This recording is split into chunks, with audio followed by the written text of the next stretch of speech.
La souffrance, ça existe. Il y a des enfants qui souffrent à l'école, parce que l'école, elle n'est pas adaptée à tous les enfants. Et il y a des enseignants qui souffrent à l'école.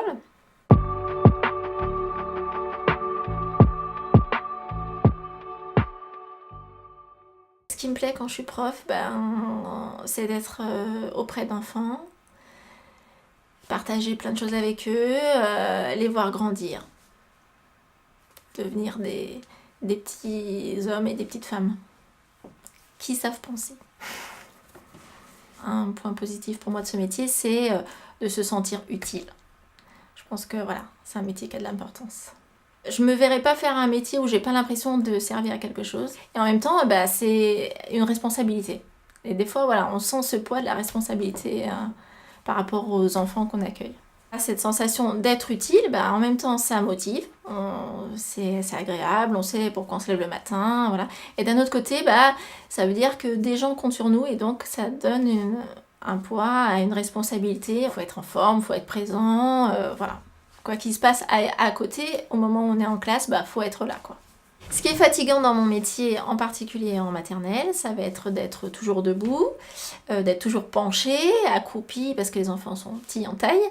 Tout le matériel, je m'assois sur des mini-chaises, sur des mini-bancs, je me cogne dans des mini-tables, je lave mes mains dans des mini-éviers, voilà. Et puis le rythme de la classe fait qu'en fait, on n'a pas vraiment... on n'a pas de temps mort. Plus je pense, plus les enfants sont jeunes, moins on a de temps mort parce qu'ils nous sollicitent sans arrêt. Donc, comme ils sont encore pas autonomes, ils sollicitent en permanence l'adulte. Donc, on fait à peu près 4-5 trucs en même temps. Je vois que tous mes collègues sont fatigués. En fin d'année, tout le monde est fatigué. Et ça, c'est vraiment un sujet qui revient entre nous, la fatigue. Je ne saurais pas trop l'expliquer. Ou alors si le cumul des deux, quoi, le physique, voilà, parce qu'en plus d'être dans du bruit, d'être debout, on parle aussi en permanence, on parle pendant toute la journée. Il y a plein d'endroits où les classes sont trop petites, le matériel n'est pas adapté. Il y a plein d'endroits, les réseaux d'aide ne fonctionnent pas parce que les postes ne sont pas pourvus, donc il n'y a pas de psychologue, il n'y a pas de maître G, voilà. Il y a plein de choses il y a plein de bonnes idées dans l'éducation nationale, il y a plein de choses qui sont bien, mais il y a plein de choses qui ne fonctionnent pas ou qui fonctionnent qu'un cas, ou qui fonctionnent par la bonne volonté de certaines personnes, et puis quand elles sont plus là, parce qu'elles ont changé, quoi, ça marche plus.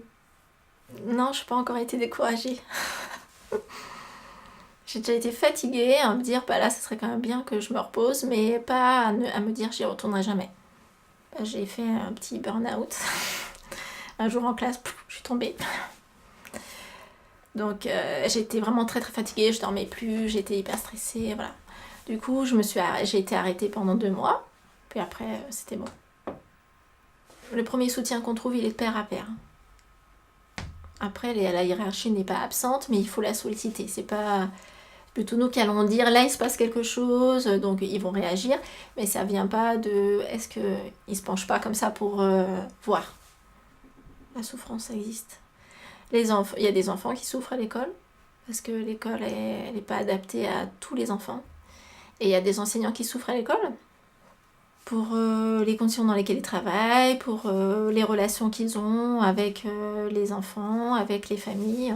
Il y a plein de choses qui peuvent générer de la souffrance. Ah oui, je pense que le métier d'enseignant est de plus en plus difficile et oui, et se fragilise, oui. Ça, c'est sûr.